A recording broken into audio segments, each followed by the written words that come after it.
We're going to go ahead and just begin here our hearing, which we're very grateful for.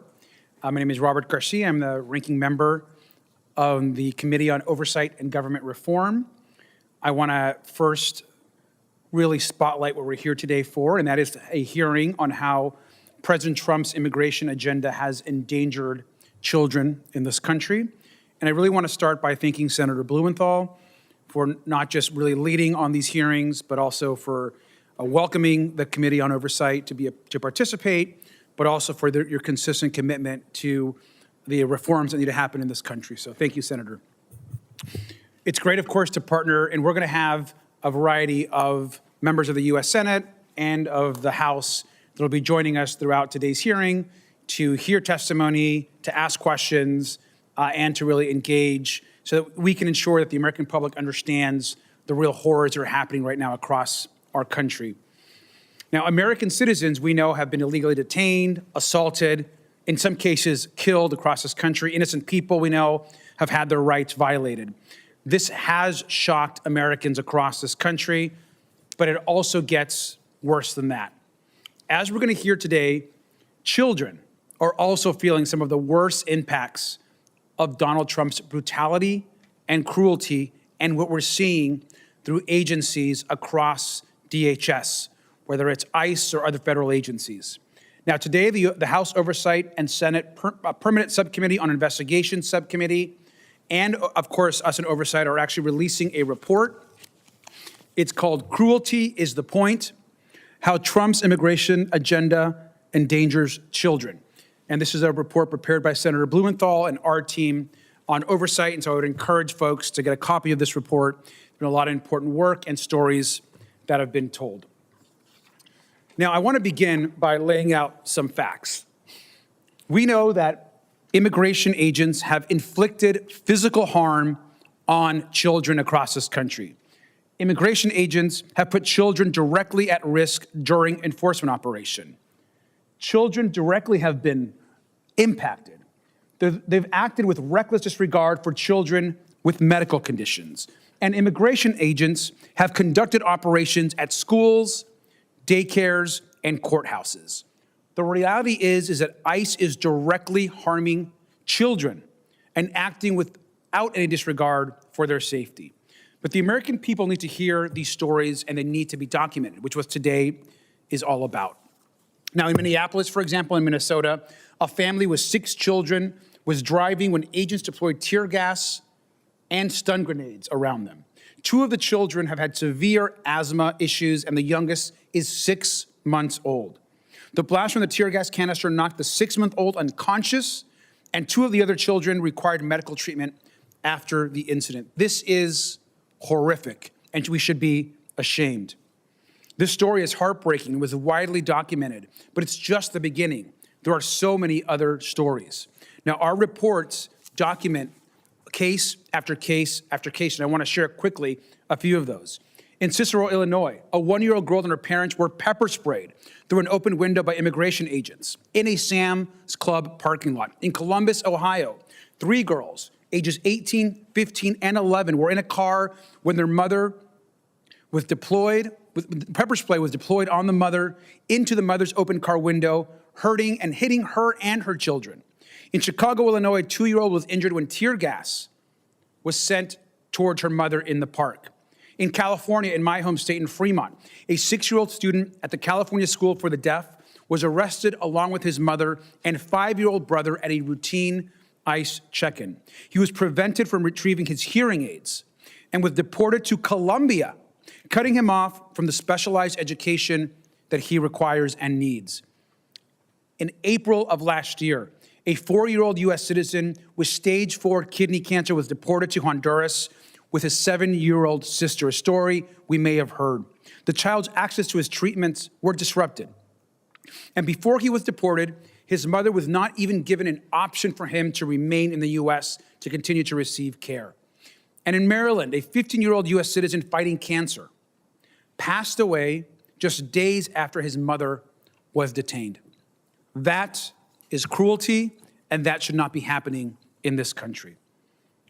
In Texas, a DACA recipient father was arrested while on the way to deliver milk to his baby. This is a U.S. citizen.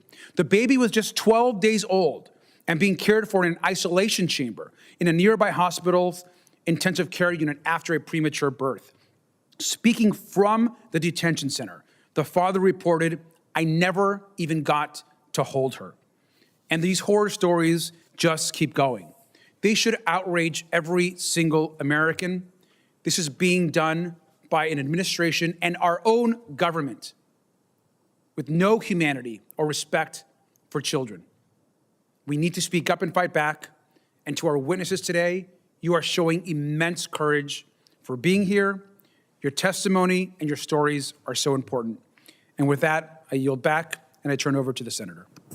Thank you very much, Representative Garcia. I want to begin by thanking you for your persistence and courage, your incredibly dedicated work on this investigation and so many other matters before the United States Congress today. This is a spotlight forum, and I wish it were a formal hearing where we would be sitting up at the dais with bipartisan cooperation to root out and stop the kind of abuse that you are helping us to document. Unfortunately, we as members of the minority are uncovering and exposing these kinds of horrific abuses of authority, lawless and reckless, on the part of government agents on our own. But they are no less meaningful than they would be if they were formal committee hearings, because literally thousands and thousands of people are watching as you speak, more than would be watching, in fact, most formal hearings of committees. And so I want to thank not only Representative Garcia, but all of our staff for their dedicated work, and most importantly, our witnesses who have come to be here today, long distances, but most important, a lot of courage and fortitude, because recounting your stories, I know, is painful. Going through the experiences were immensely painful. And then to have to relive them here in public takes a lot of guts. Takes a lot of guts and grit and grace. And I want to thank every single one of you for it. The Second Amendment, the second Trump administration's immigration enforcement has known no limits in its cruelty. They've punished people simply for exercising their constitutional rights, like the First Amendment, that protects people's right to speak and dissent and protest. They've dragged people out of their cars, tear gassed and beaten anyone who happened to be in their path. They've murdered American citizens. But even through all of it, nothing is more emblematic of the cruelty and inhumanity and callousness of this administration than the way they have treated children. We have found through our research cases of 128 children who have been injured, left unattended, or otherwise put at direct risk of harm due to operations of the Department of Homeland Security. This is the Department of Homeland Security. Security. They have made kids insecure and unsafe. They have treated them with a cruelty and inhumanity that is unconscionable and intolerable in the greatest country in the history of the world or anywhere. We would denounce it if it occurred halfway across the globe. And yet it is tolerated in this country. These numbers include 20 children who were pepper sprayed by DHS agents and 10 children who required medical attention due to their encounters with DHS, the Department of Homeland Security. It also includes 42 enforcement operations at or near schools, daycares, bus stops, or other locations where children gather. These stories that we're recounting today are in a report called Cruelty is the Point. And the reason for that title is, in fact, cruelty is the purpose and the objective, consciously, purposefully, and strategically, of an agency that wants to instill insecurity that directly conflicts with its name, Homeland Security. And these cases in this report are just a fraction of the total that exists. We know that many want to hide after they go through this experience. Many want to, in effect, try to forget. And you're the brave ones coming forward. We recount in this report only a fraction of the total number of abuses. At the notorious Dilley Family Detention Center in Texas, officials reportedly removed the children's access to crayons after their drawings appeared in a ProPublica story. You can see here some of what those ICE officials wanted to hide. When will we go home? When will we go home? When will America come home to its values? When will DHS come home to its real mission, security?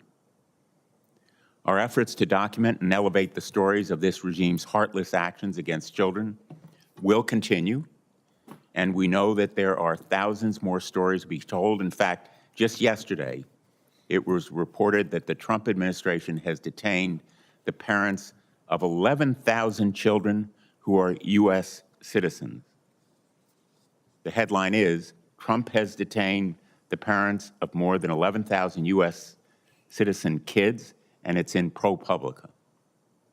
And I just want to say, part of the reason why we're here today is the persistent reporting of journalists who also have shown indomitable courage in making these stories real. Today, we're going to hear from 6 brave witnesses about ICE and CBP and about how they are terrorizing children in our neighborhoods. These extraordinary individuals have shown incredible courage, not just to persevere, but to come forward and tell the world about the callousness that should shock the conscience of all Americans. It's our 4th public forum. As part of this inquiry, I continue to be amazed by the courage of witnesses, whether they are whistleblowers from within the agency or victims of this brutality of different ages and backgrounds, some on their way to church, others to pick up kids at schools. All over the country, witnesses come today from Massachusetts, Idaho, Texas, California, and Minnesota. Minneapolis was not an isolated instance. We are all Minneapolis. The nation is Minneapolis. And you truly show us that this is a nationwide trauma and speak for many more who have also been impacted by the Department of Homeland Security's conduct. The heartless indifference to the safety and well-being of our children across America is an indelible stain. It is indelible. It is now part of our history. And in making it part of our history and highlighting it today, we want to reverse those practices and reform the agency. And right now, in the United States Senate, we are debating legislation that would, in fact, reform this out-of-control, reckless, lawless agency. The shock value of your testimony today should move our nation and should persuade my colleagues that now is the time for reform. We have to bring this agency home and restore the rule of law in the Department of Homeland Security to make sure that our nation is, in fact, secure. With that, I want to introduce today's witnesses.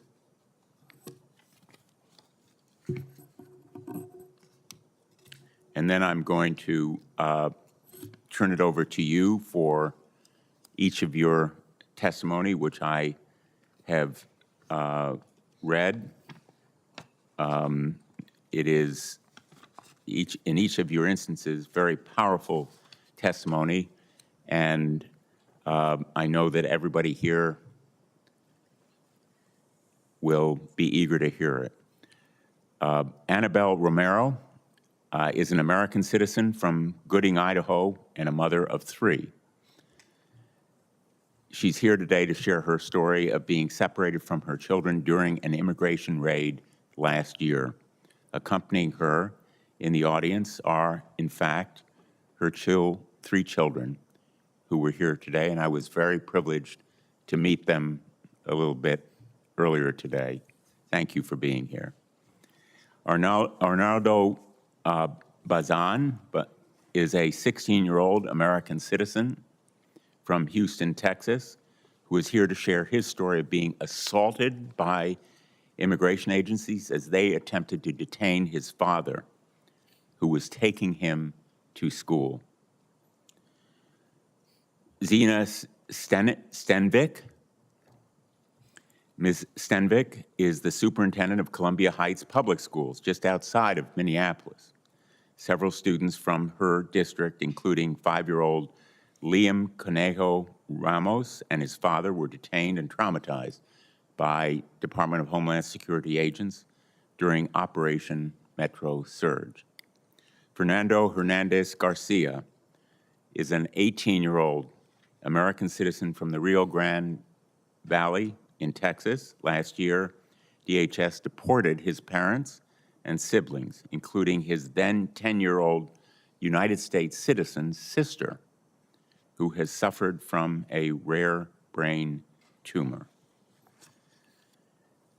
Andreina Mahia is an American citizen from Arrieta, California, who is here to tell her story about being separated from her 15-year-old son, who has special needs, while they were waiting for her daughter outside their local high school.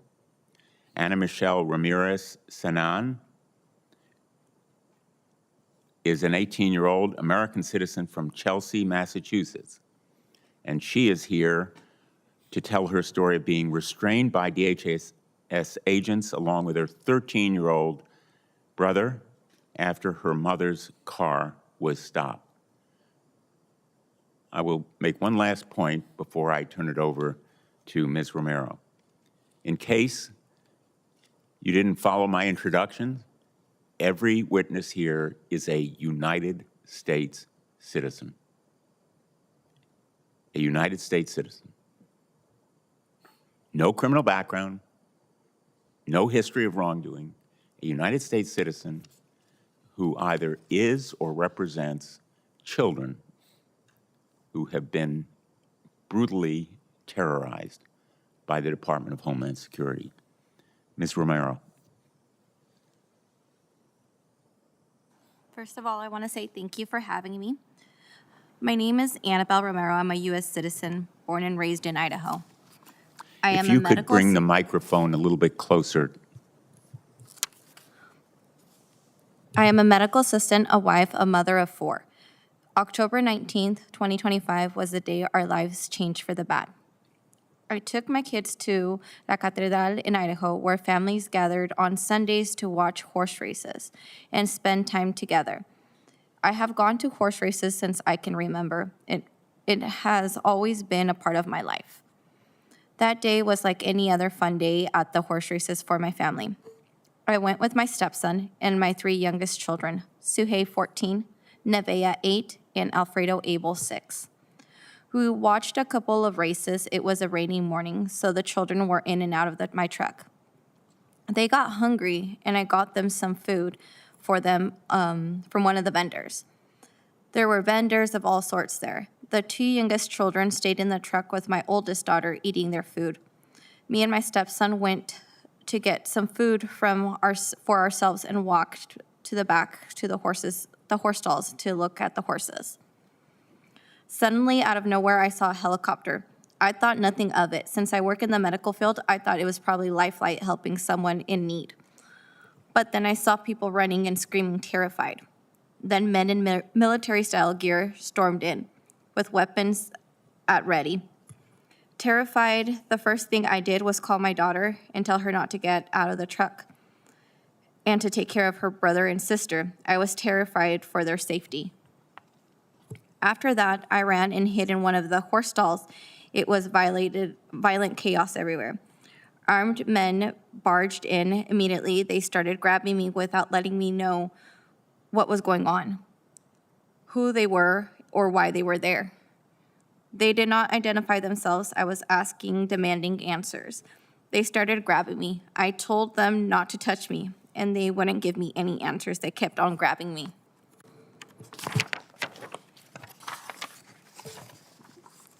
One of them threatened to blow my head off. I kept demanding answers, then 5 of them threw me to the ground and started kicking me and punching me. My head was in the shavings, I couldn't breathe, and they zip-tied me in the back. After that, they brought me up, and I told them I needed to get to my children. One of them actually laughed and said they were taking better care of them than I was. All I wanted was to get to my children. I was with dozens of other people zip-tied and herded like cattle to the center of the arena. When my kids and I finally spotted each other, they ran to me, and they started crying and telling me everything that happened. My oldest daughter was thrown out of the truck. She got bruises all down her side, and they wouldn't let her take care of her younger siblings. My 2 youngest were taken from the truck at gunpoint. They are 6 and 8 years old. They were alone and terrified. My 14-year-old daughter had to care for all of them. When my children were with me, I couldn't comfort them. They were crying, and I was still zip-tied in the back, with no answers for why I was being detained or why these hundreds of officers were there. My children had to use the restroom. I wasn't able to take them because they wouldn't remove the zip ties. They didn't even provide restrooms, so many people were forced to go out in the open. The degradations kept mounting on. Eventually, they brought porta potties, and after my 14-year-old daughter was finally able to use the restroom, she was also zip-tied. She started having a panic attack. I told the officers she was underage. She was 14. And it wasn't right. I feared she might hurt herself if she fainted. I asked them to zip tie her in the front. They did, but she was still having a panic attack, and I repeated to them that she was underage, but they didn't care.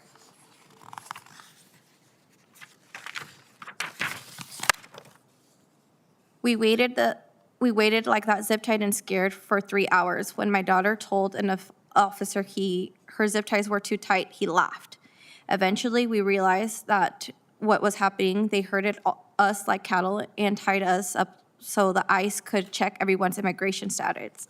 Hundreds of people at a family event, grandparents, infants, and all they knew was most of us were Hispanic and Latino. For them, that was enough to treat us and all like criminals and degrade us. While we waited, my children fed water to others because everyone was zip-tied. My children and I are U.S. citizens, born and raised in Idaho like hundreds of other Americans that we were put through immigration process and zip ties.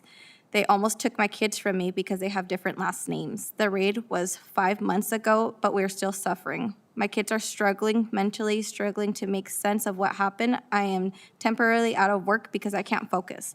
That day completely changed our lives. We were degraded, our rights were violated, our sense of safety and security was demolished. My kids and I can't trust enforcement anymore.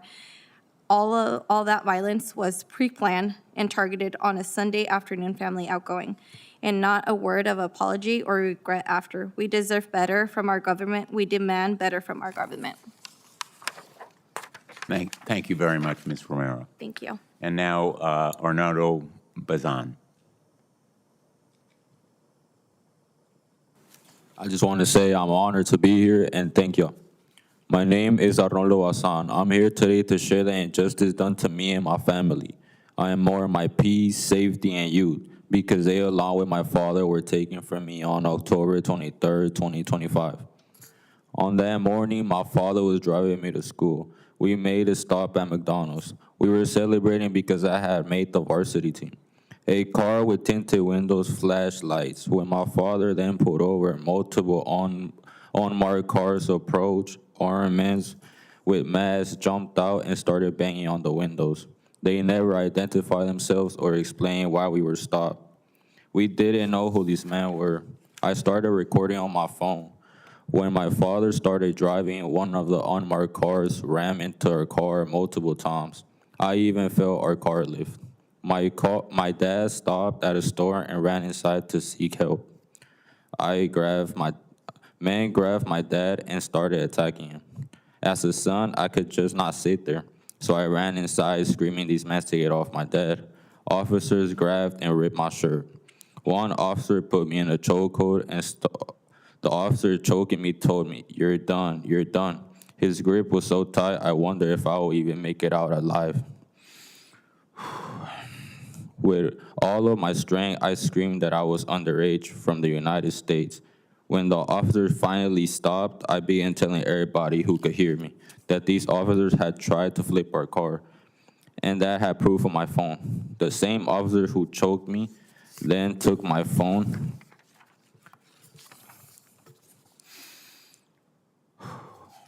The officer put me and my dad in the car. They mocked us. They told me that I was gay for crying, an illegal idiot, a border hopper, and other demeaning words. These officers even celebrated that they caught 2 people and their bonus will be good. After they took a picture of me, they tried being friendly. But when that didn't work, the same officer who put me in a chokehold threatened me. He told me that my dad will pay the consequences if I press charges. At one point, I asked for my phone, and one officer told me not to worry about it. The officer drove me to my house where my father and I prayed one last time. I tried to hug him, but he couldn't hug me back because I was handcuffed, because he was handcuffed.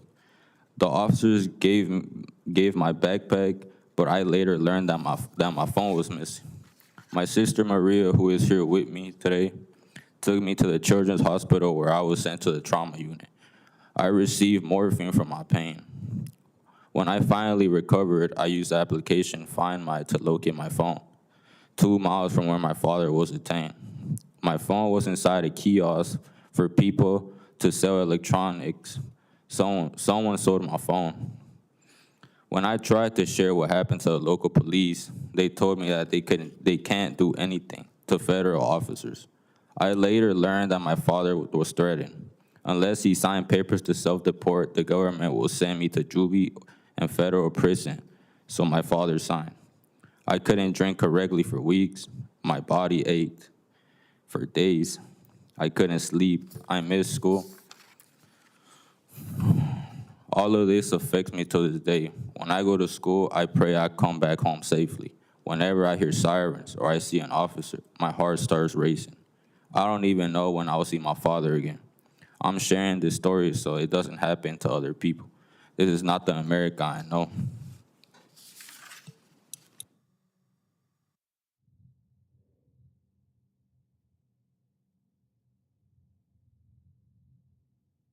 Thank you. And now, Ms. Stenvvic.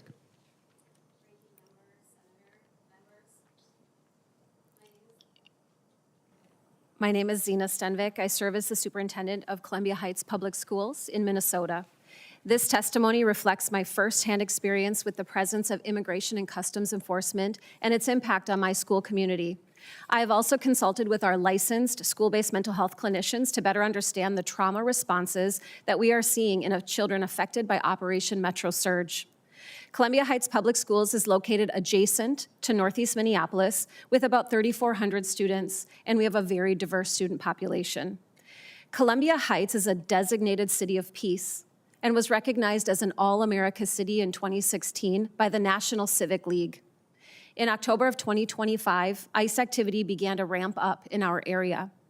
On January 6th, our first student was detained with her mother on their way to school. She was 10 years old. By that afternoon, they had been whisked away to a detention center in Texas. This was the first of 7 of our students who would be detained, including 5-year-old Liam Ramos. None of the families I've worked with entered this country unlawfully. They were permitted to be here by the United States government. I personally reviewed their documentation. I saw their alien registration numbers, documentations of their scheduled check-in appointments. It became clear to me that these were not operations targeted towards violent criminals. No, their actions consisted of racially profiling Black and brown people who had happened to drive by where ICE was staged. It became a daily occurrence to see multiple ICE vehicles driving in front of and behind our schools, especially during arrival and dismissal times. There were times where we had to pull kids in from the playground or delay dismissal due to heavy ICE presence near our school grounds. ICE vehicles came onto our school property multiple times. Because many families were too afraid to leave their homes, neighbors transported children to and from school, and teachers walked groups of students home as ICE vehicles circled. Our PTOs, community members, local food shelves, and churches mobilized to provide safe transportation, food delivery, rent assistance, and essential resources to families. Several 16 and 17-year-olds were pulled over by ICE agents while driving to school. I'm not sure if anyone in the room is a combat veteran, but one of my colleagues saw a photo of my 17-year-old student apprehended and flanked by armed men in fatigues, faces covered, and said, "This looks like Fallujah, a war zone, our peaceful community compared to a war zone." The impact on our students has occurred on 3 distinct levels. First are the children who are directly detained in Texas. Those who have returned came home sick, and their parents forced to wear ankle monitors despite no crimes being committed. Second are the children who were sequestered in their homes for months, attending school virtually out of fear. The third group includes students who are not in any danger of being detained, but lived in constant fear due to the pervasive ICE presence in our community. These students ask questions like, can I be taken? Will my mom be home from school or home after school? 6 of our 7 detained students have returned home, and most of our elementary students have come back to in-person learning. However, as they return, we are observing clear and concerning signs of trauma. While children are resilient, and I'm cautious to not generalize trauma, the patterns we are seeing are consistent and significant. We are seeing increased separation anxiety, with students struggling to be apart from their parents during the school day, after months and months of confinement and fear. We're seeing heightened difficulty with transitions. One student who was detained in Texas now experiences distress when leaving the classroom to go to art or gym class. He reported that separation from their trusted teacher and classroom removes a sense of safety. We're also seeing increased stress responses, such as fight, flight, freeze, among students who experience direct or indirect trauma. Students are more fearful of strangers and unfamiliar vehicles, particularly SUVs or individuals in uniform, which they often associate with ICE agents. Even distant sirens can trigger anxiety. During a recent tornado drill, some students asked whether they were sheltering because of ICE. Children are expressing deep concerns about housing instability, food insecurity, financial hardship. Many have experienced abrupt moves, leaving behind belongings and facing uncertainty about their future. These experiences are contributing to a profound sense of instability and insecurity. While there are signs of gradual improvement and students are expressing excitement about going outside and returning to everyday activities, there remains a persistent underlying fear of ICE and family separation. Operation Metro Surge will have lasting and deeply harmful effects on our students, families, and broader school communities for years to come. Thank you. Thank you, Ms. Stenvvic. Now, Fernando Hernandez Garcia. Thank you.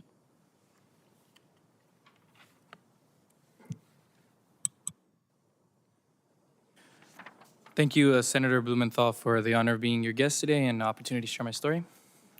My name is Fernando Hernandez Garcia, except it's not.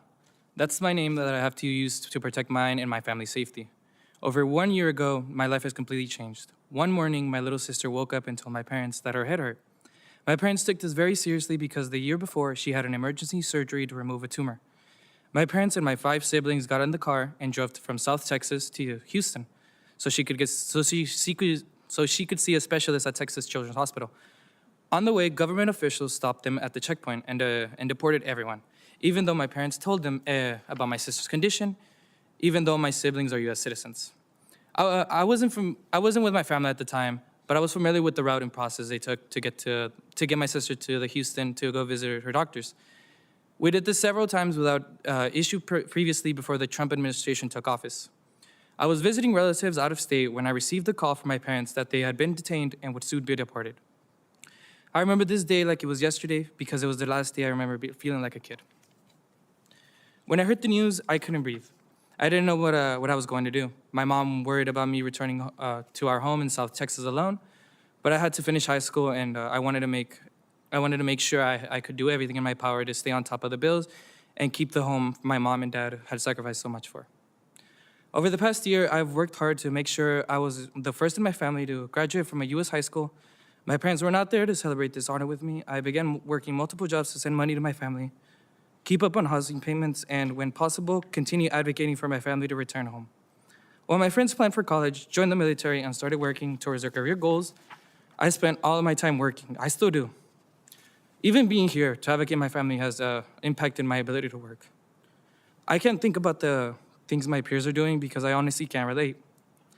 When I have a small moment of free time, I call my parents so they know I'm all right, so my siblings can hear my voice. When I call my mom, she tells me how my sister can't get the treatment she needs in the rural part of Mexico they're in because she isn't a Mexican citizen. How she's getting worse by the day, having a lot of the same medical issues she had when the brain tumor was diagnosed. She has a novel medical condition that needs specialized care. My dad recently got a job that requires him to travel a lot in Mexico. It pays better, but the road can be a dangerous place, she tells me.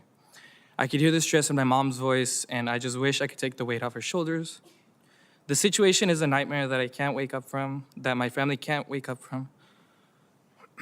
My baby sister needs to see her doctors, but she needs to get the care alongside her family. I need my family to come home. I'm 18 years old. I still need the support of my parents. I need to be around my siblings. I've been dreaming of going to college, but that isn't something I can do without the support of my support system, both financially or emotionally. You can say all you want about these awful immigration policies don't impact U.S. citizens, but that's a lie. My family was ripped apart from me and my future along with them. If my parents were still here, they would have pushed me to go to college, to dream big, and they would have helped me to make it happen. Now, I don't even think I have the time to do that. My baby sister could die as a result of this mess. Today, I've been asked several times how you can help me bring my family home, save my sister, end this nightmare for me, for all the other families like mine who just want to live an honest life and are hardworking for a better future.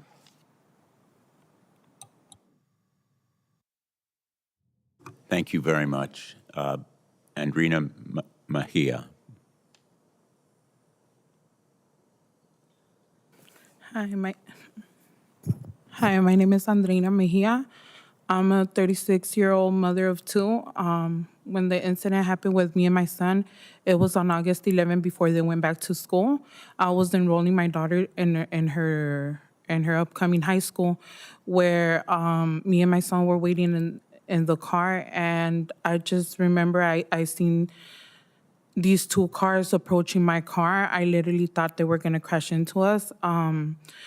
2 individuals with masks on covering their face, they got off pointing their guns at me and my son.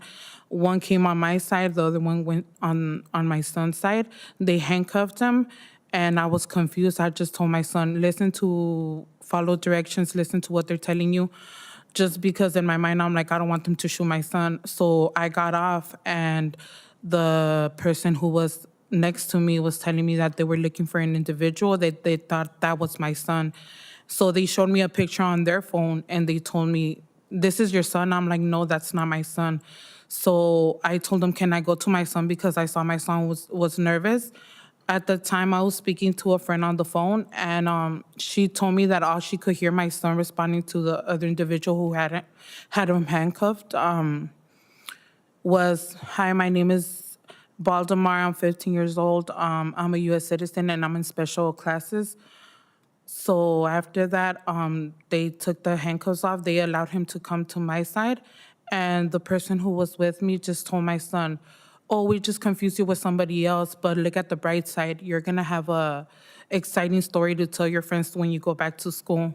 So I looked at the guy, just questioning. There's nothing exciting about having guns pointed at you like if you're a criminal. After that, I had to wait for the police to file a report. And I was really upset just by the fact that they left bullets in front of my car on the floor. So I took pictures of that. And after that, I saw the news and I seen that the LAUSD had done like a conference meeting where they said that the LAPD had reached out to Homeland Security, told them that, "Oh, can you send your people back because they left ammunition on the floor?" And they said that their response was they were laughing and they're like, "Oh, no, we don't need them. You could just keep them so you could practice your targeting." At that moment, I'm like, when you have a son that's in special classes, he has trouble hearing, he wears hearing aids, he has a speech delay, my mind was, I have to protect my son at all costs. If I don't protect him, nobody will. So I'm just thankful that I was there to protect him, because I just think about that day, and I just think if I wasn't there to protect him and my son would have gotten scared, what about if they would have just, they would have shot him or something. So, I mean, it's been kind of difficult for him to go to school. He will wake up crying. He sees cars with tinted windows and he's scared. He tells me, "Mom, is it them?" I'm like, "No, it's just a regular car." So right now he's doing a bit better, but he says that sometimes he can't sleep. Thank you very much. Now, Michelle Ramirez Zanan.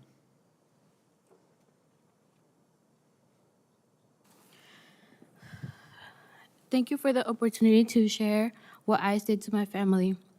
It's very hard to talk about, but I hope that telling our story will help stop ICE from hurting other families who are being targeted just because of their race or where they live. My name is Michelle Ramirez Anan, and I am a high school student in Chelsea, Massachusetts. Next year, I will start college. I have a younger brother who has autism, and we live with our mom, who takes care of us on her own. We are all very close, and I'm very protective of my brother. Since President Trump took office, it's been hard to see so many people hurt by ICE. Because my brother and I are U.S. citizens and my mom has a legal status, I felt like my family was safe. That all changed last year on September 26th, when my family was stopped by ICE in our neighborhood. When I found out, I rushed to get to them as fast as I could. When I arrived, the first thing that I saw was our car with shattered windows. I was terrified that my mom and my brother were already gone. Then I saw them surrounded by ICE. My brother was crying next to my mom, who was being pushed against the fence and handcuffed. Most ICE officers were wearing masks. I could see they had guns. I ran to try to get to my family, but I was blocked by a masked officer who grabbed my wrists. My brother doesn't speak very much because of his disability. He doesn't know how to explain that he's an American citizen. I was terrified that the officers were going to hurt him or take him away. I tried to protect him by yelling out, "My brother has autism." But instead of helping him, the ICE officer kept blocking me and told me to shut up. I heard my mom cry out in pain. ICE officers slammed her on the ground and everything froze. I was so scared that she was hurt, that she wouldn't be okay. The ICE officers finally let my brother come to me, and I gave him a big hug. He was crying. Then I saw that ICE was trying to take my family into one of their cars. I couldn't understand why, because she has a legal status. I was terrified that we would never see her again. I have asthma, and I started having trouble breathing. I didn't know what we would do without my mom. She is all we have. Finally, the local police arrived and told ICE to check my mom's ID. They did and let her go. A neighbor brought us water, and I sat with my brother and tried to calm down while the paramedics held my mom. We were then taken to the hospital in an ambulance. The entire incident lasted about half an hour, but my family and I will never be the same. Since that day, I have had a harder time focusing in school, taking care of myself, and managing my anxiety. I have had trouble sleeping and headaches. I was so excited to join my senior year before starting a new chapter in college. But now, I spend so much of my time wondering why this happened to us. What if the police didn't get there in time to stop ICE from taking my mom? What if ICE comes after us again? Each time I leave my house, a part of me worries that I won't get home safe. But I also see how much my mom and my brother are struggling, so I try to be strong for them. It is especially hard to see the way my younger brother has changed. Because of his disability and age, he's had a hard time processing what happened. Even with medical and professional help support, he went from always wanting to go out to now just wanting to stay at home. He spends more time alone. He has nightmares and cries a lot. The first time he tried going back into our car, he called me crying and had to get out. I worry about what will happen when I'm no longer living at home to support him and my mom. To stand up for our rights, we filed a complaint against ICE with the help of lawyers for civil rights in Boston. I am speaking out today for the families who can't speak against ICE. I am speaking out today to help understand people who ICE is hurting. I am a citizen. I am also a sister, a high school student, and a daughter. I like drawing, dancing, and spending time with my family. Kids and teenagers who look like me aren't safe even if we're in our own communities, even if we follow all the rules. ICE may have let my family go, but they took so much more for us. They made me feel like my family didn't matter and that no one would care what happens to us. Thank you for the opportunity to help show that people do care and that we are all human beings no matter what. Thank you very much to all of you for your testimony. We're going to have questions now from members of the Senate and the House of Representatives. The Senate is actually in the midst of a vote right now. So Senator Klobuchar and I are going to have to run to vote. I'm going to yield to her first. Each of us is going to have 4-minute rounds, and I'll yield to her for part of my 4 minutes. I'll ask maybe one question, and then I'll turn it over to Representative Garcia while I vote, and then I'll run back because I don't want to miss any more of the questions than is possible. But Thank you. I'll Thank yield you, to Senator Blumenthal. In a Klobuchar. Senate fashion, I'll take all 4 minutes. I will not. I just want to thank you all for being willing to share your stories, and I wanted to especially acknowledge Superintendent Stenvvic. She is an example of heroes standing up for kids, and you did it day after day after day. And it's one of the reasons that when the Twin Cities got the Profile and Courage Award, which is yet to be awarded but announced, from the John F. Kennedy Profile and Courage Award, that it wasn't just Minneapolis. There have been beautiful ballads written about Minneapolis, but it was really the entire area where people were standing up. And I'm so glad, both of you, that you called this great superintendent from the suburbs, and thank you for your work. Thank you, Senator. And you should know, Superintendent Stenvvic, that Senator Klobuchar has been a tireless champion for Minneapolis and Minnesota. She reminds us every day about the need to keep in our hearts and minds the people of your town and cities and others in Minnesota. Thank you, Senator Klobuchar, for being here. Let me ask you first, Ms. Romero, you left for the horse races. These are a community kind of gathering. On that morning, and your children were excited. It was the beginning of a normal, even good day for all of you. And it ended in tragedy, whether it was going to that event with your family, celebrating an achievement over breakfast at McDonald's, or excitement of enrolling in school. What could have been a lasting, wonderful memory became a nightmare, tainted by DHS's callous and reckless action. And a number of you have referred to the trauma of this experience, the nightmare.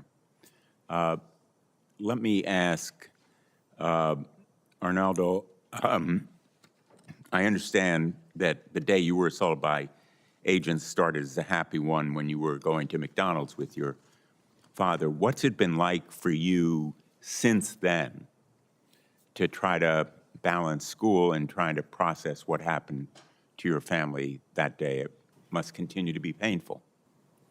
It's been really complicated to get back what I used to get to. And I feel empty inside without my dad. How I said my dad was my best friend. He was a person I could really get with. I feel very empty. I feel in a way where I feel like things are just not normal. I try to go back to things, but things don't get back together, you know? And I just feel sad sometimes. I feel like my family needed my dad's support. I need my dad's support in a way because he will really help us in every way possible. He was a good man. Thank you. Fernando, you've been left alone, right? Yes. And what's it been like for you missing all of your family? I mean, obviously, I miss them. I can't go visit them. I wish I could. But sometimes I talk with my parents whenever I have the time to. Sometimes I talk about my sister or my parent or my dad. Sometimes I get to see my sister over a video call. And that's how I get to see them sometimes. Thank you. Ms. Stenvvic, you commented on the impact not only on the individuals involved, but on the entire community, the ripple effect. Maybe you can expand a little bit on that point.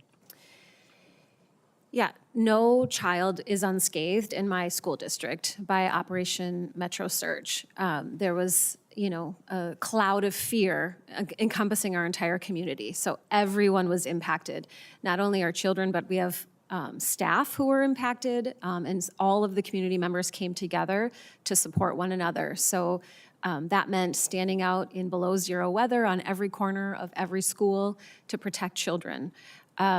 So like I said, the layers of trauma and impact are very pervasive. Thank you. I am going to run, and I'll turn it over to Representative Garcia. He can call on members of the House in order. Thank you. I'll be right back. Thank you, Senator. First of all, you're all incredibly courageous. Thanks for being here. Superintendent, thank you for your testimony and for your leadership. I know it's been very difficult. You testified about the trauma that you are seeing in your schools, to the children, to the families. You've reported that federal immigration agents have circled your schools, coming into school parking lots and following school buses. Unreal, not acceptable, and every American should be concerned with what's happening in schools across the country. Now, Liam Ramos was one of your students. We've gotten to know Liam's story. Now, we also know that Liam was used as bait to lure his mother from her home so that she could be arrested. Simple question, is Liam a criminal? Absolutely not. Does targeting your students like Liam do anything to make our country safer? Absolutely not. The administration claims to be going after the worst of the worst. That is a complete lie. Is Liam the worst of the worst? He's a great kid.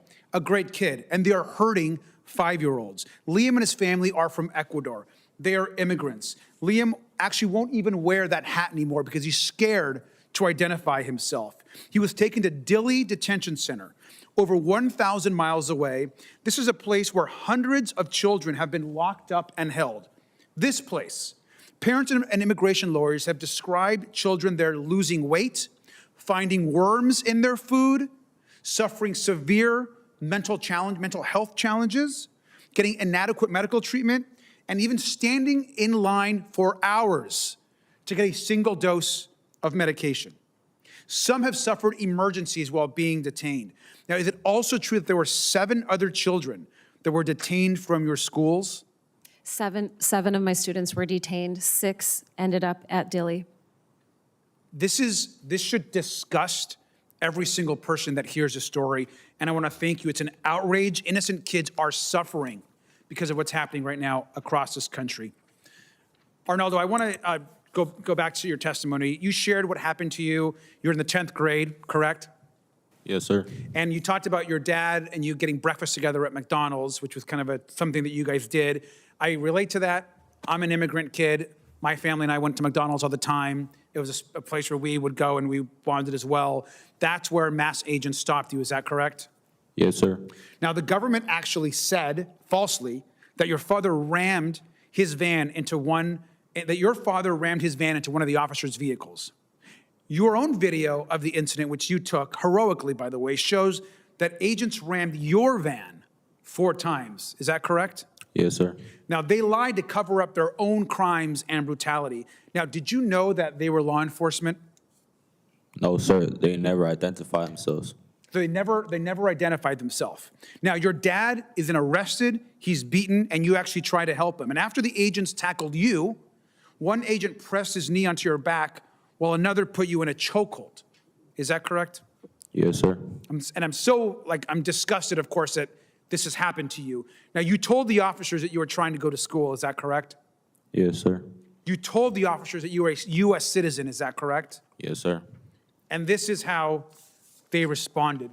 I want to show you another picture here. And I know we've shared with you that we were going to show this. It's concerning. They were so brutal that you needed medical attention, as you can see here. A nurse at the hospital where you were taken actually called 911 to report to the police that you had been choked and beaten, and you were repeatedly called slurs by the officers. Is that correct? Yes, sir. What are some of the names that they called you? Illegal son of an alien, border hopper. They called you gay for crying as well? Yes, They sir. called you a criminal? They called you a beaner, is that correct? Yes, sir. As I understand, while you were being assaulted, you were told the agents that you had filmed this on their cell phone, is that right? Yes, sir. And that's when they took your phone away. Yes, sir. These agents didn't just take your phone, they sold it. They pawned it at a kiosk for $250 cash. Is that correct? Yes, sir. This is Donald Trump's America. He wants violence, terror, chaos, and ICE shouldn't get one more penny from this Congress or from this budget. I apologize to you for what you've had to go through. That should have never happened to you, and I'm so sorry. We're going to investigate, we're going to demand justice, and we're here to stand up for you and so many others across this country. With that, I yield back my time, and I want to turn this over to Representative Khanna from California. Thank you, Ranking Member Garcia. Thank you for convening us today.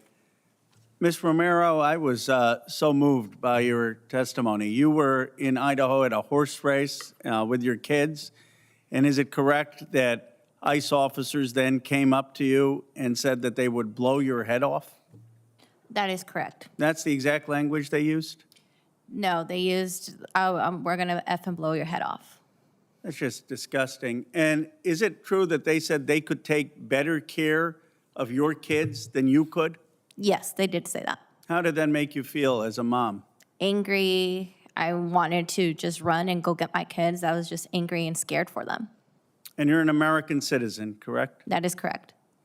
And Mr. Bazan, I wanted to hear your story. It's true that the ICE agents put you in a chokehold? Yes, sir. And how long was this chokehold? Like 1 minute. And what were you doing while they were having you in a chokehold? Were you trying to ask for help? I was screaming everything I could, what happened before we got to that situation. And they just ignored it? They just ignored when I said I was a 16-year-old underage, U.S. citizen. He told me I was done. And you had to go to the hospital afterwards for medical treatment? Yes, sir. and the nurse basically looking at you knew you had been assaulted? Yes, sir. And Ms. Ramirez, Sana, you testified so passionately. I was so heartbroken when you talked about your autistic brother and your mother, and that they threw your mother to the ground. And when you talked about your autistic brother, they told you to shut up. This is going on in the United States of America under Donald Trump. I believe we need to arrest and investigate these ICE agents, hold them accountable.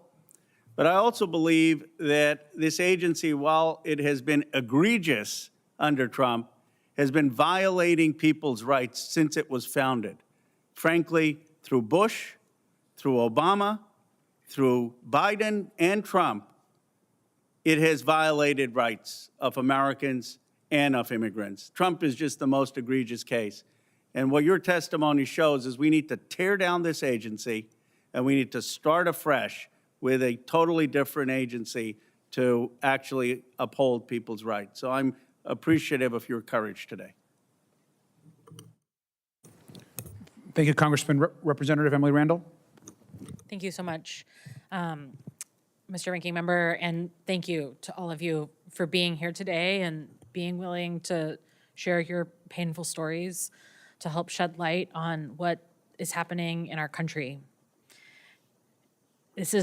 Your courage allows us to show the American people how the Trump administration is harming families and children. And I want to specifically take a moment to recognize the young people testifying today.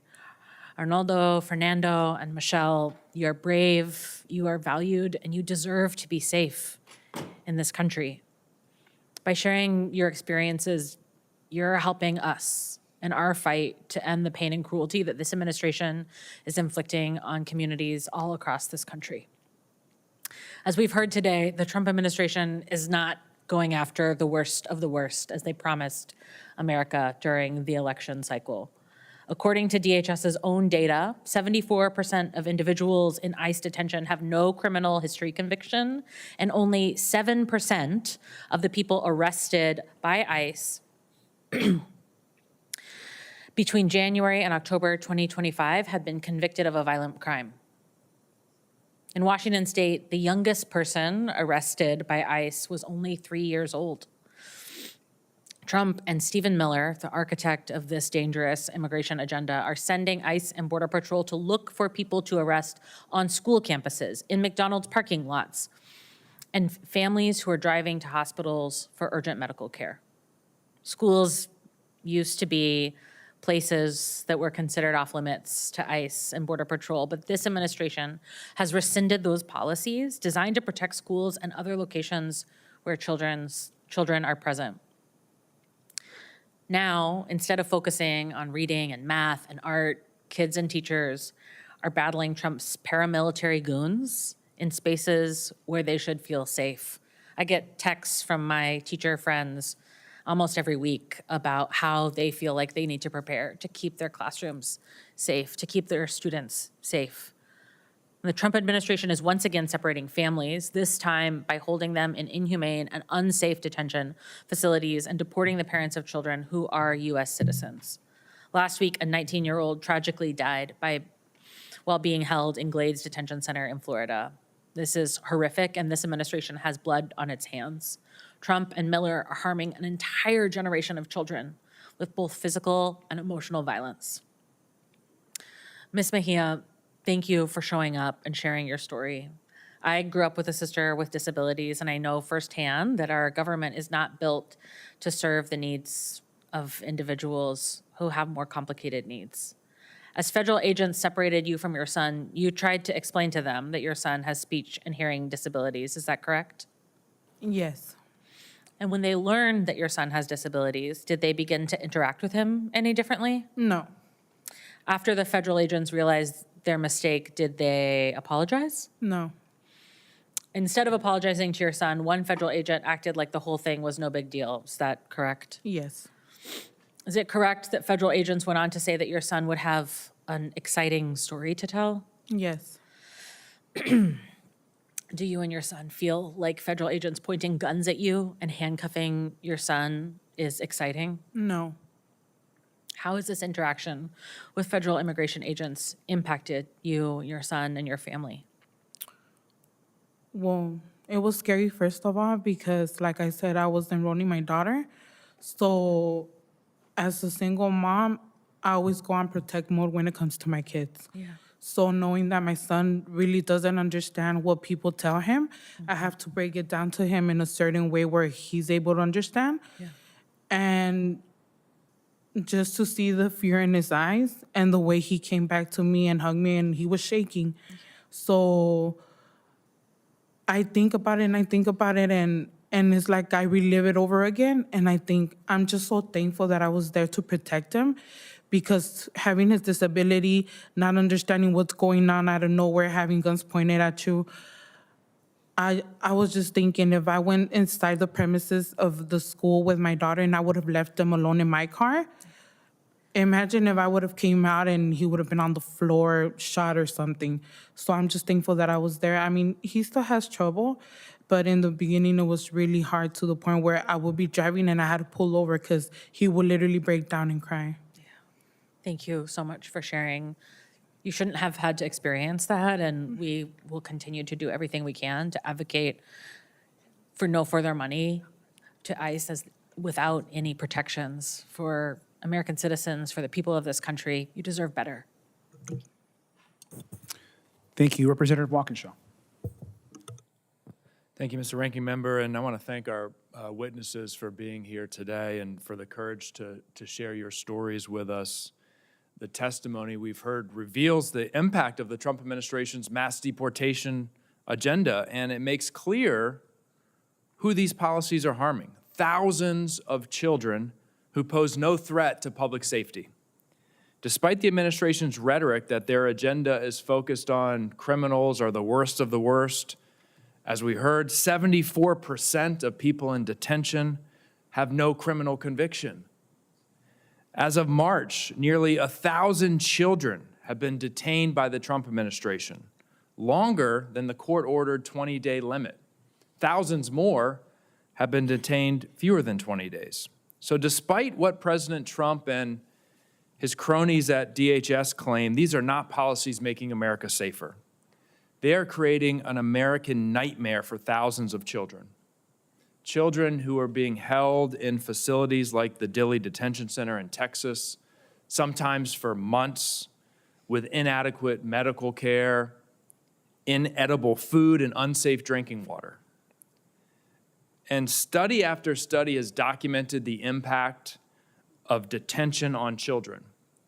And a 2025 British Journal of Psychiatry study found that there is no safe period. No safe period. Not 1 minute of detention is safe for children. But the Trump administration doesn't care. When Todd Lyons, the acting director of ICE, came before the Homeland Security Committee, I asked him whether he was aware of this study or the impact of his policies on children. He said no, he hadn't read it, wasn't aware of it. He's responsible for these policies. But we don't actually need the studies to know the impact of detention on these children. They're telling us. I have a 5-year-old, and I know that sometimes young children can't express themselves through words, but they might use pictures. These are some of the pictures from kids at Dilley. This is a picture of a family.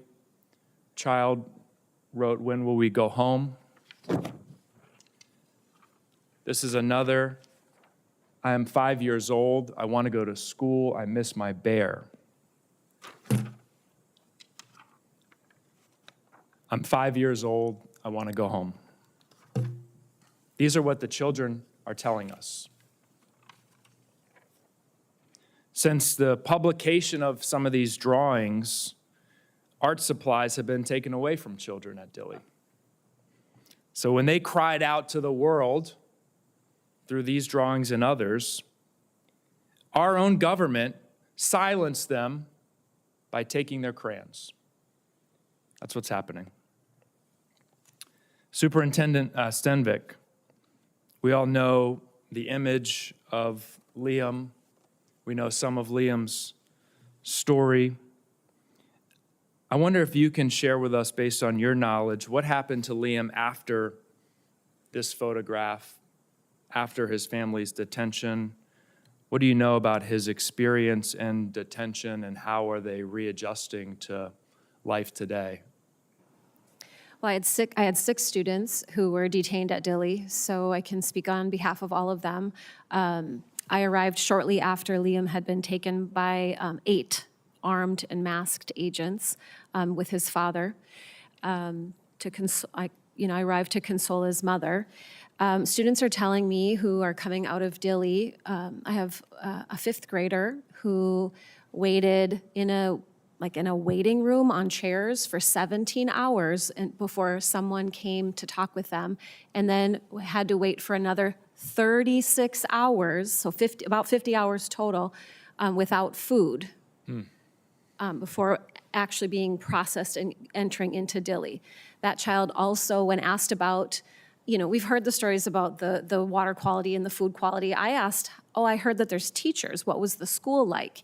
And this boy scoffed and said, that's not school, that was coloring, clearly before the art supplies had been taken away. Like I said, all of our students who have returned home from Dilley returned home sick. So we know there was a measles outbreak.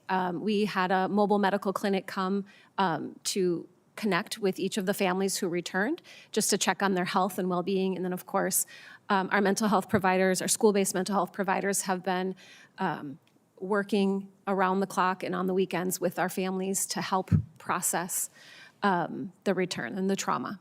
Thank you. I yield back. Thank you, Congressman. Congressman Tlaib. Thank you all so much for being here. I just want you to know there are so many people that can't come and tell their story because of fear. And in many ways, you sharing your stories could possibly save more lives.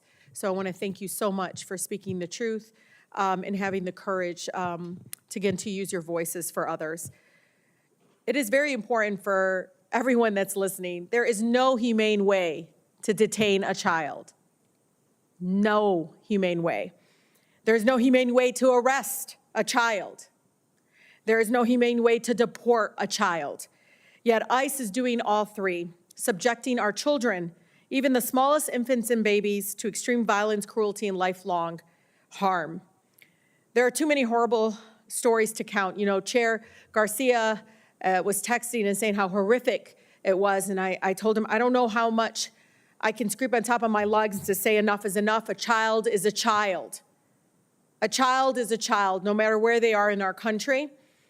And for a 6-month-old baby who stopped breathing after being tear gassed, how is that not enough?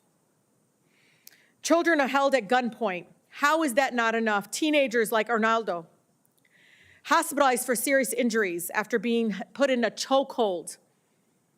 How is that not enough? In the beautiful city that I grew up in, the city of Detroit, Mikel Durante, a high school student, only a few credits away from graduating Western International High School. He was racially profiled and arrested by federal agents on his way to a school field trip. He was torn away from his loving community and deported. It didn't just traumatize him, but our whole school community.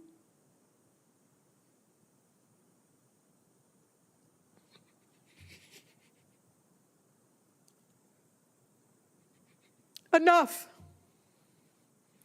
Superintendent, did you know, I was an immigration attorney for a long time. We had to force the Obama administration to come up with sensitive locations. We actually had to tell, this is before Trump was president. I want people to know, ICE and federal agents and Border Patrol has been doing this for a long time. Now they're just enabled even more and getting more violent and more aggressive. But we had to pass policies to tell them to stay away from our schools, from our health centers, from funerals. This is an agency post 9/11 that was created to do exactly what it's doing now.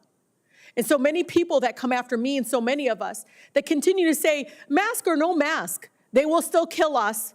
They will still put our kids in gunpoint. They will still do what they did to Arnaldo to another child. And so we already know that this is trauma that, again, no matter how much we try to heal, it is such a permanent damage. You may not see it on the child, but it's permanent. And so, Mr. Hernandez Garcia, your parents, when I read your story, your parents were deported to Mexico like a year ago, and you're 17 years old, and you've been taking care of yourself. How has the separation really affected you? Well, first of all, I couldn't graduate with my full credits. I graduated with a partial diploma, I think. So I can't go to whatever college I want. I need to go to the STC first. I am the one that takes care of the house, bills, everything. I send money to my mom. Sometimes I send food. I get in contact with him sometimes. I basically manage everything. So I just want you to know, I'm the eldest of 14. I was just, whose children? I don't know who it was, but they were guessing how many brothers and sisters I have, and everybody always gets it wrong. And so, Arnaldo, I just want you to know, I can feel the weight on you to take care of your parents, even though there's not a lot of folks to be able to take care of you here. There are community mothers that care for you, and I hope you reach out to us and understand that we have your back and we love you, even if our own federal government continues to target our communities the way they are.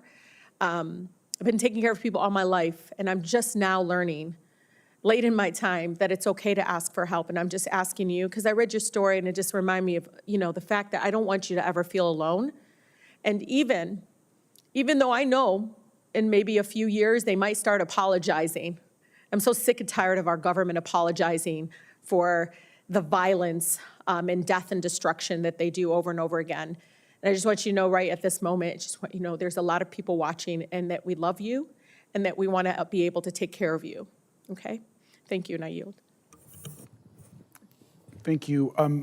Just wanted to also just follow up, Mr. Garcia. I just wanted to follow up also on some of the questions, because I think it's important for folks to know that when you were stopped by Border Patrol at the border station, correct me if I'm wrong, but your family was traveling to get care for your sister. Is that correct? Yes, sir. Yes, sir. And so your sister has a rare brain tumor. Yes, sir. Is that correct? Yes. And I know when this happened, they were rushing to the Texas Children's Hospital in Houston, and that's when they were stopped. Is that right? Yes, sir. And for people that have never passed through a Border Patrol checkpoint, these checkpoints, you have to provide identification. That's the way it works in this type of system. Is that right? Right. And so your parents had been able to pass in the past. They had been able to go through these checkpoints several times by presenting your sister's birth certificate and a letter from the hospital vouching of the ongoing life-saving treatment. Isn't that correct? Yes, sir. But on that day, things were different. Instead of letting your sister reach her emergency medical care, that's when they detained your parents, your sister, and your other siblings. And instead of taking her to the local hospital, they confiscated your sister's medicine. And instead of letting your family return to you, they deported them a day later. Is that correct? Yes, sir. And I just wanted to kind of restate the circumstances, because I just can't imagine any human being with any sort of core or love of family to sit here and listen to that and to think that that is okay. And I don't care what political party you're in. I don't care whether you have children or not, but there is no circumstance where that is acceptable. Not in this country, not in any country. And the fact that there are people in this Capitol that want to continue to fund this terror of our people should make everybody sick. There shouldn't be a penny more spent for this to happen to you and to your family. And you are so brave to be going through everything that you're going through. And just know that, I know it's hard, but there are people that are trying to fight and to change this horrific and corrupt system that continues to cause this kind of pain on people like you and your family. And so just please know that. Representative Randall. Thank you. Mr. Ranking Member, sitting here and listening to your stories has just continues to make me more and more angry about what our neighbors, what you are going through.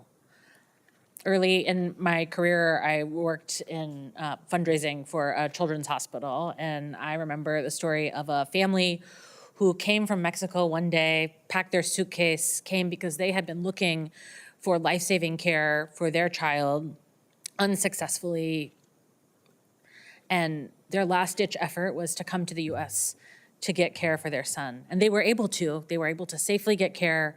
They were able to get a diagnosis. And then we told that story over and over and over to donors of all political persuasions who were excited to fund life-saving care at this children's hospital. And I think about the contrast between that story and the story of your sister and your family, Mr. Garcia, and the fact that not only would ICE and Border Patrol not ensure that your sister had access to her medication, but would take it away and not allow her to go to her appointment and really put her life at risk. All for this agenda that was meant to be ensuring that criminals are not on our streets, but what is actually happening is that they're terrorizing families and killing people in the streets and setting up barriers for life-saving care for families like yours, for sisters like children like your sister. And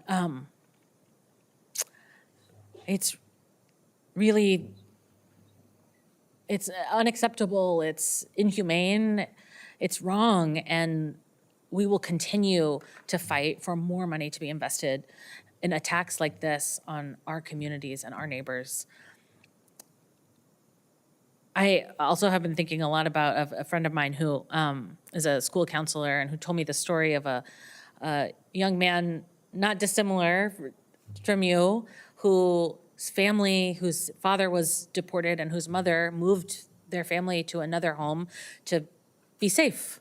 And it was just outside of the school district lines where he was on track to be the first in his family to graduate, who had a clear pathway to college, who was such a leader in his school, but now had to figure out how to get enrolled in online school and work full-time to take care of his family.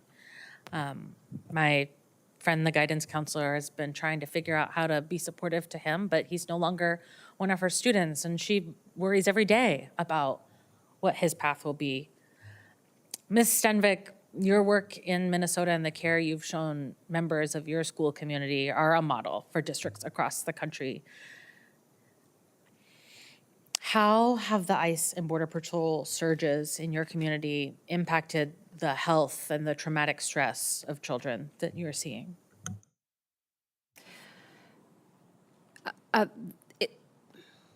The Operation Metro Surge has greatly impacted the mental health and stress of all of our children. They're displaying different types of trauma responses, whether that's fight, flight, or freeze. They are triggered by, the need to separate or the need to transition from one classroom to another. They're triggered by noises out on the playground. So it's greatly impacted them, and we know that this will, it's going to be a long haul, that process of recovery. And so, that also is going to have a financial toll on my school district in terms of needing, not only are we going to need academic recovery, but we're going to need social, emotional, mental health recovery as well. Thank you so much. Thank you. And I'm going to recognize Senator Padilla if he's ready to go. Thank you, Senator Blumenthal, Representative Garcia, all my colleagues here in the committee, and especially to all of you for being here. I don't think you can hear it enough from us to just say thank you for your willingness to come and share your stories. Thank you for the courage to speak publicly, because this has been difficult times for the country, but for each of you, especially given what you've been through.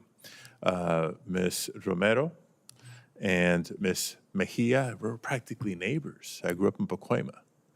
And what happened was in Arleta. Arleta High School wasn't even there when I was growing up. But, I know the story all too well.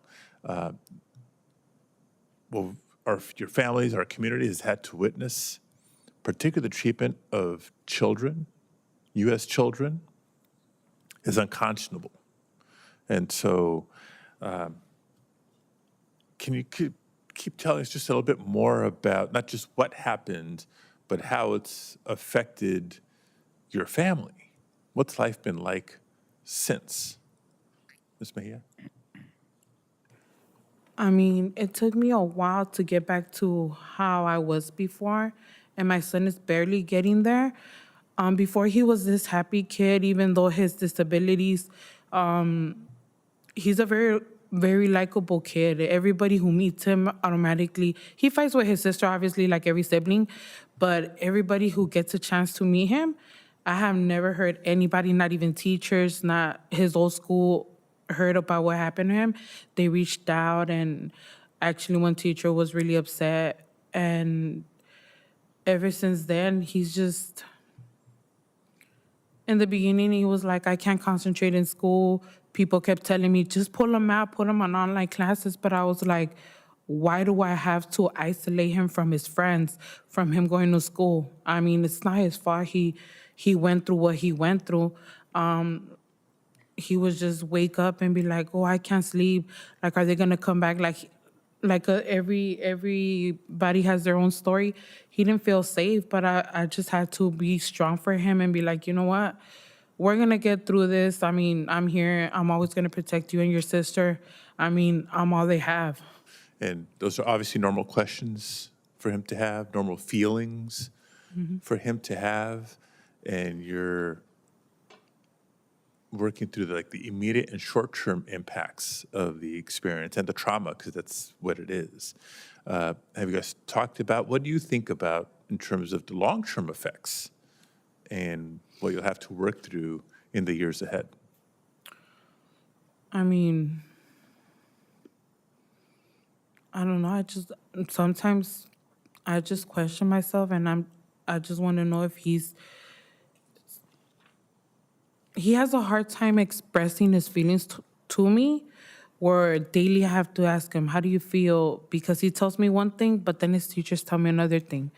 They tell me that they constantly communicate with him and tell him, okay, if you feel that you can't concentrate, just come, we'll put you in a room. They've been very helpful, and they have always been supportive to where they tell him, if you feel that you just need a breather, just come here, talk to us, and we'll help you. So he's getting there. I mean, it's better than how it was in the beginning. Good. Well, it's going to take time. And Yeah. that too is normal. But it sounds like not just from the family side and the teacher side, but from the community perspective, there's a lot of support around you, which is great. Question for Arnaldo and Fernando. You've shared your experiences. You've been answering some of the questions here. If you could speak to the people in the White House right now, or the new leadership at the Department of Homeland Security, what would you say to them? You have a message for them? We'll start with Arnaldo. The message I'll give towards them is that, do they even realize what they're doing to these innocent families? These innocent families are just people just getting their kids to follow their dreams, chasing their dreams. And my message to them is, do they even know what's happening out there? It's just they don't know what's going on. They're acting like they don't know what they're doing. Yeah. Fernando?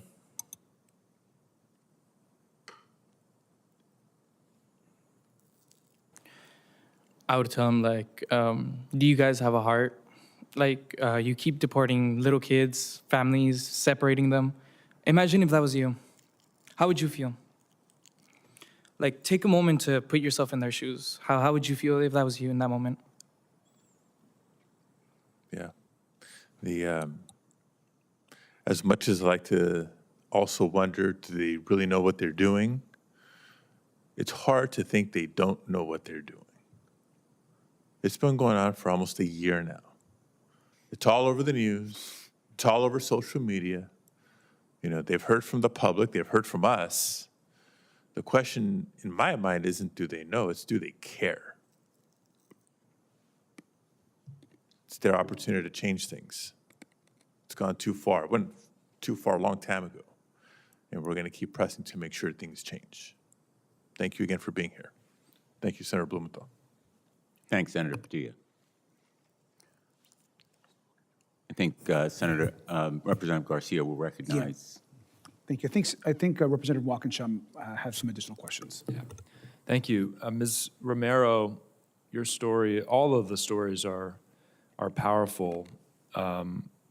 Yours is particularly insane when I read what you and your children went through. And I just want to ask you a few questions to give us some more details about what happened. So when the immigration agents found out that you and your children were separated from each other at the horse race, did they offer to help find and reunite you and your children? No, they laughed at me and said they were taking better care of them than I was. Okay. And when they approached your truck and they were trying to get your children out of the vehicle, were they calm and respectful? Did they demonstrate any concern that perhaps the way that they acted might cause trauma or harm to your children? What did they do to get them out of the truck? They didn't care what trauma they caused my children. They actually pulled my 14-year-old daughter out of my truck. I have a lifted truck, so it's a pretty high fall for her. She fell. She got dragged out. She got pointed guns at her. They opened the other door for where my other two children were at, and they were screaming, "Whose children are these? Whose children are these?" And my daughter was screaming, "Those are my siblings." And they had guns pointing at my two younger ones, and they're pulling them out, and they wouldn't let my daughter go to them because they were restraining her, and so she actually had to escape them and run to the other side to go get my other two children because they were trying to take them away from her. So they pointed their guns at your children. Give us the ages again of the children who had guns pointed at them. 14, 8, and 6. Okay. One of the things that the Trump administration said after this incident is that no children were zip-tied during the raid. And we've heard the Trump administration lie time after time after time after these incidents, and courts have found them to have lied time after time after time after these incidents. Other than your 14-year-old daughter, do you think or believe that or did you see other children zip-tied during the raid? Yes, there was other children. There was actually another child that was actually younger than her, actually zip-tied. There were several that were age 14, her age 16, 17. Yeah, so there was a variety of different ages of children zip-tied. Okay. And when the agents realized that these were young children who were present, did they make any effort to release the families quickly so they could care for their children? No, they didn't care. All they did was when we were getting to the tent to get processed by ICE, all they did is if you have younger children, come to the front, but they really weren't caring. They just told us if we had younger children to go, but that's when the tents were already popped up and ICE was already there to run us through to make sure that we were U.S. citizens. And adults, those of us here might make a distinction between ICE, CBP, federal immigration agents, and local police officers or law enforcement, perhaps. But children, for the most part, probably aren't going to make that distinction. When your children now see a police officer, maybe a local police officer, how do they react? And is it different from the way they would react before this raid took place? They get scared, but more than anything, they are scared of the soldiers, the people that are fighting for our country, because of the way that those officials were dressed. They were dressed in military type gear, which they are not. And so my children are afraid to see that, of people that are fighting for our freedom and everything. They are afraid of them as well, which they shouldn't be. Yeah, thank you.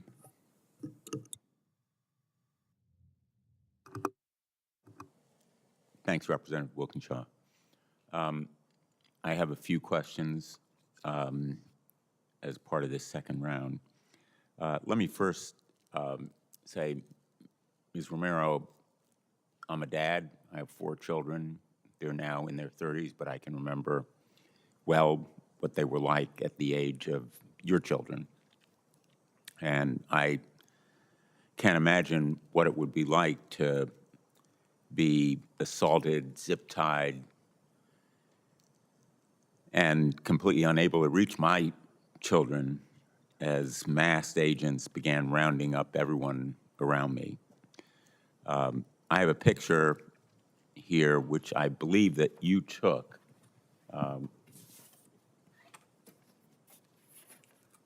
This picture is of the marks on the hands of your 14-year-old daughter after she, too, was zip-tied. You also spoke of your younger children being forced from your truck at gunpoint. Maybe you can describe what it was like to see your daughter zip-tied and your children treated this way right in front of you.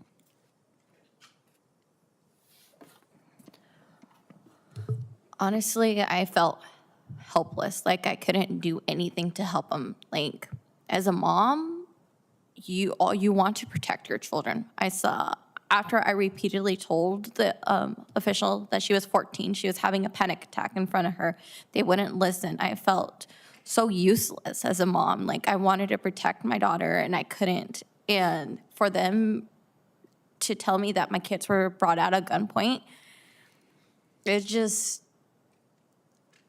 it's the hardest thing for me to process still to this day. I have never left a bruise on my daughter, never have done anything to my kids to cause them trauma or anything.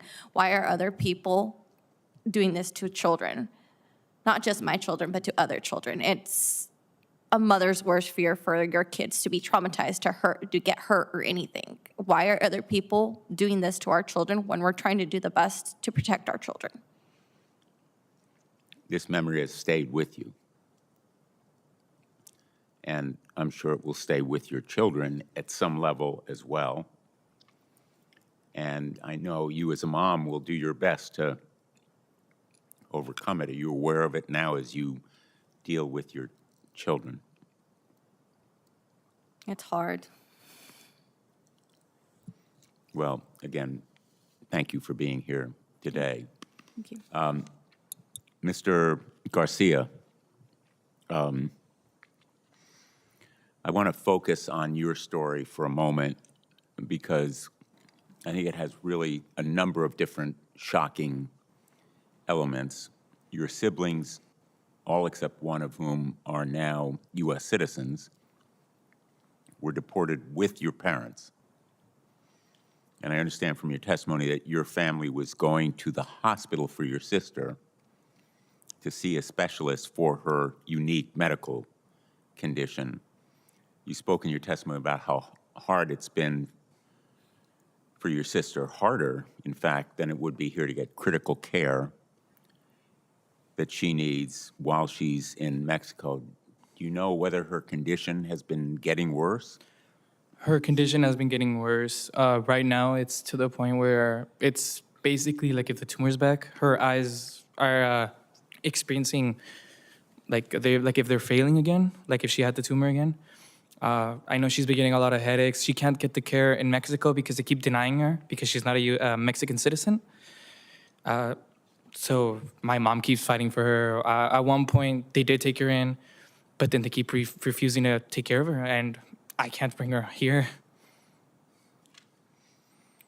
And I understand that your parents have asked ICE to allow them to enter and live in the United States temporarily to assist your sister in getting the medical treatment she needs. Have your parents heard anything about that request?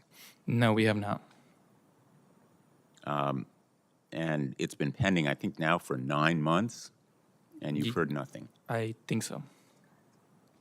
So, just to sum it up, the Trump administration could allow your parents to temporarily enter the country so your 11-year-old sister who needs medical care, who is an American citizen, who could get that specialized care in this country,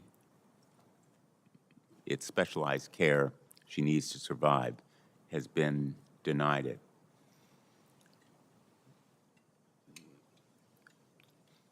I guess I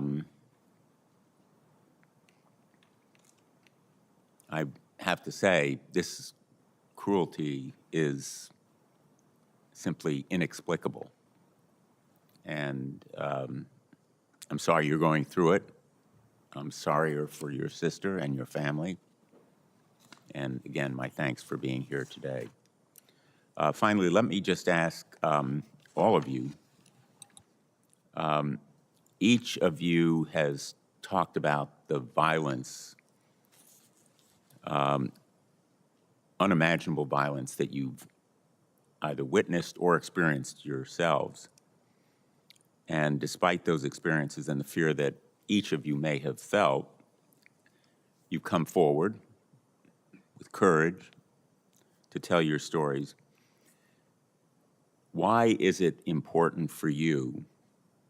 Why is it important for each of you? And I'll go down the witness table for the world to know these stories. Why is it important for you that the world hear you and see you? Ms. Romero? It is important for me to get the word out so other families don't go through what I'm going through with my family. It's important for me to spread what's going around so that other people don't have to suffer or like people go through the same pain me and my family went through. I actually did not want to originally speak up, right? I denied many, many media requests for weeks. And because of fear of retaliation, and I worked closely with my school board chair, really talking about this scale between helpful and harmful for our community, for our school district. And the day that little Liam was taken, he was actually the second child taken from our district that day. A 17-year-old was detained earlier in the morning. And there were just ICE agents everywhere, all around our schools, and we just felt so saturated. And then, you know, in supporting Liam's mother, she asked us to speak up. And it was at that moment where we decided it's time for people to hear the truth of what's actually going on. And we decided we couldn't be any bigger of a target at that point. So it was about telling the truth. You know, I'm like been given the charge to care for 3,400 children and almost 600 staff members. And so that's really important. And I know, you know, teachers love their students as though they're their own children, right? These are our children too, and we care about our families and our students. And so it was about telling the truth and with the hopes that this would come to an end. Thank you. It's important to talk about this so that we, the people, can stop the abuse and danger to families. That way we can stop deporting civilians to other places. And that way we can spread the word out to stop the organization from doing horrible things.